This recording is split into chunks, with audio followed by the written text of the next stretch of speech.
আসসালামু আলাইকুম। আপনাদেরকে সচেতন করার জন্য আজকের এই ভিডিওটা। আমাদের কাছে আজকে একটা ফ্যামিলি রিইউনিয়ন ভিসা রিজেক্টের ফাইল আসলো। এই রিজেক্টের কারণটা কি? রিজেক্টের কারণ হলো তার যে অ্যাপোস্টাইল যেটা সে সাবমিট করছিল ভিসার জন্য সেটা ফেক ছিল। আমরা তো এখন জানি আমাদের রিকনজিউমেন্টো অথবা চিত্তাদিনাসা যেটাই আমরা করি।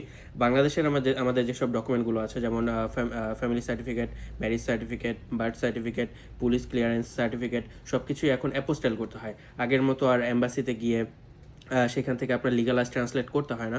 শুধুমাত্র অ্যাপোস্টাইল করলে বাংলাদেশ থেকে ফাইলটা ইতালিতে নিয়ে এসে ইতালিতে বাংলাদেশের যে অ্যাম্বাসি আছে সেখান থেকে ট্রান্সলেট করে অ্যান্ড পরবর্তীতে প্রেফেক্টুরার মাধ্যমে লিগালাইজ করা যায়, অথবা ট্রাদুজিওনে জুরাতা আমরা যেটা অনেকগুলো ভিডিওতে বলেছি, ট্রিব্যুনালের মাধ্যমে এই কাজটা করা যায়। কিন্তু এইখানে বাংলাদেশের যে অ্যাপোস্টাইলের ব্যাপারটা, এটা কিন্তু বাংলাদেশের সরকার আগে যে বড় একটা দীর্ঘ প্রক্রিয়া ছিল সেটাকে শর্ট করে এনে খুব সহজভাবে আপনার অনলাইনের মাধ্যমে অ্যাপোস্টাইল করার একটা সুযোগ দিচ্ছে। কিন্তু তারপরও আমরা এখানে ফেক কাজ করছি, আমরা মিথ্যা ওয়েবসাইট থেকে এই অ্যাপোস্টাইল করছি।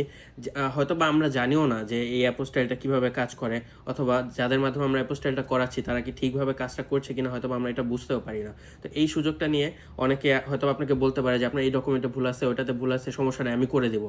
কিন্তু তারা করে দিচ্ছে ঠিকই, কিন্তু সেই করার কাজটা কি ঠিক হচ্ছে কিনা সেটা তো আপনারা বুঝতে পারতেছেন না। অ্যান্ড আলটিমেটলি আপনি 1 বছর, 1.5 বছর, 2 বছর সময় নষ্ট করার পরে পরবর্তীতে গিয়ে এই যে একটা ফেক সার্টিফিকেটের কারণে আপনি আপনার এই সময়গুলো, টাকাগুলো সব কিছু নষ্ট করছেন।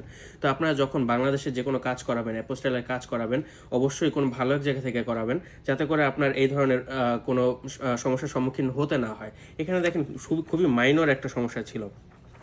মাইনর না অবশ্য, যেহেতু ফেক জিনিস তো মানে সমস্যাটা খুবই বড়।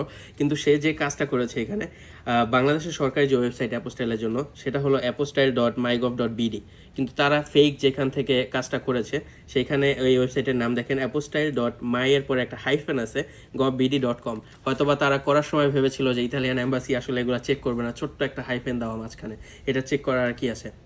কিন্তু আমরা জানি বাংলাদেশের সব ফাইলগুলোই এম্বাসি একটু আর চোখে দেখে, তো তারা খুব ভালোভাবে এগুলো ভেরিফাই করে যে সব কিছু একদম পুঙ্খানুপুঙ্খভাবে ঠিক আছে কিনা। তো এই ব্যাপারটা আপনারা সবসময় মাথায় রাখবেন যে কোনো কাজ করার সময়। অ্যান্ড ভালো একটা জায়গা থেকে আপনাদের কাজগুলো প্রসেস করাবেন বলে আমরা আশা করি, যাতে করে পরবর্তীতে আপনাদেরকে এই ধরনের রিজেকশন ফেস না করতে হয়। তো সবাই ভালো থাকবেন, দোয়া করবেন। আসসালামু আলাইকুম।